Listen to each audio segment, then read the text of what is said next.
After detective work, she found nothing.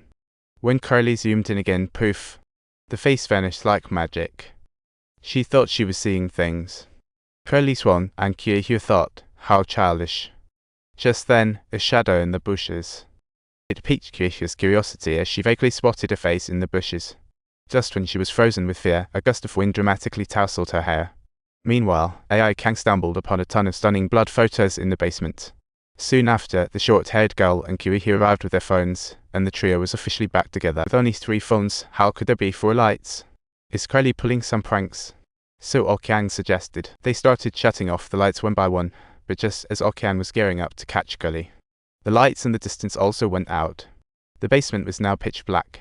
Okyang cautiously crept closer, but then, horror struck. A ghostly face appeared, sending everyone sprinting for their lives, their screams echoing throughout Changchun Garden. After returning, Kyohyo inexplicably lost her mind, convinced that the ghost of the gorgeous girl would come to collect on her debt. She spent her days hiding under a blanket, even eating with her hands. Luckily, her dad was a bit of a wizard himself, so he used chains and charms to keep her under control. To fully lift the curse, All-Jang made regular trips to the Changchun Garden for investigations. Meanwhile, Jinjie received a call from her lawyer, saying her husband had left her a will. Bright and early, Jinjie, along with her sister, visited the lawyer who told her, Big Jiang left you a mansion. Strangely enough, Big Jiang had passed away, yet his shadow appeared in the villa's photos. Jinjie looked at the picture in disbelief. She started scrutinizing it closely. Is that a ghost? You guys seem like the producers of a horror movie, right? Just so you know, this picture was taken 2 days ago, the lawyer explained. 2 days ago, huh? To unravel the mystery, Jinjie and her sister drove over to Changchun Garden. They encountered old Zhang on the way. He sensed trouble and kept a close watch on them. Soon, they reached their destination. As they approached Changchun Garden, all the cats and dogs came into view. Jinjie gazed at the villa, missing her husband all over again. Memories of the joyful time she had shared with her husband gradually emerged in her mind. The overall layout of the estate was perfectly in line with Jinjie's aspirations. Just as she was lost in the sweet recollections of her husband, her sister's voice snapped her back to reality. As they entered the house, her sister exclaimed, "Someone has definitely been here. There were tracks all over the floor." Her sister urged her to see if she had lost anything. The most eye-catching thing in the living room was Jinjie's artistic photos, of course.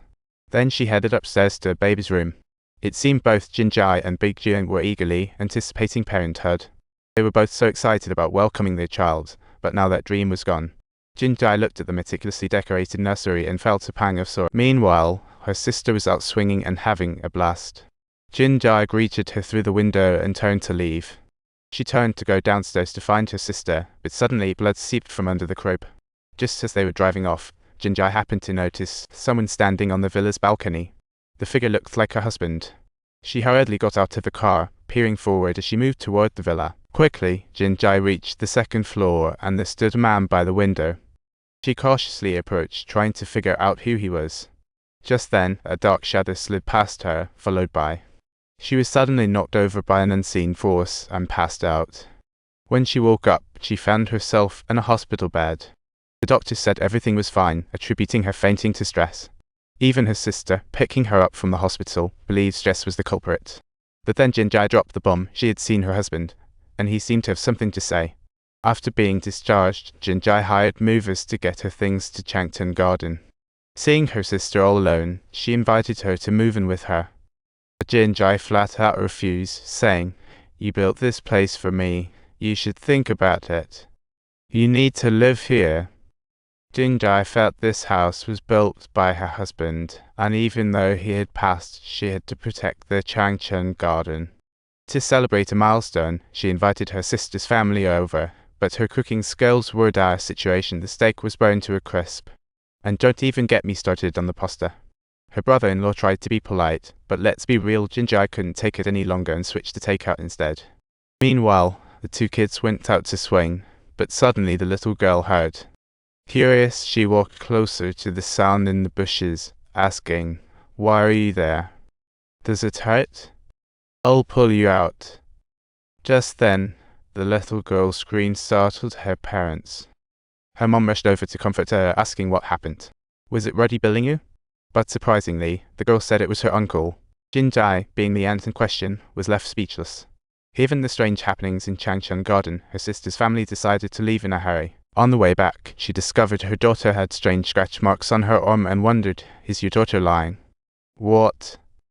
Is that your catch?" "It was my aunt. It was someone else." "My sister?" "Your sister?" "How?" Once her sister's family left, Jinjie sat alone, racked with guilt over everything that had just happened.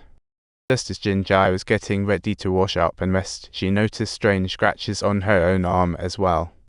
Jinjie brushed it off and headed to the living room to get some work done. But then, while Jinjie was hard at work, her computer suddenly crashed. When the screen came back on, there was a video of a fetus playing. Like a 4D ultrasound, the fetus seemed to explode as the view shifted. Jinjie woke up, realizing it was just a dream. Just then, she noticed blood dripping from the ceiling. Jinjie rushed upstairs to investigate.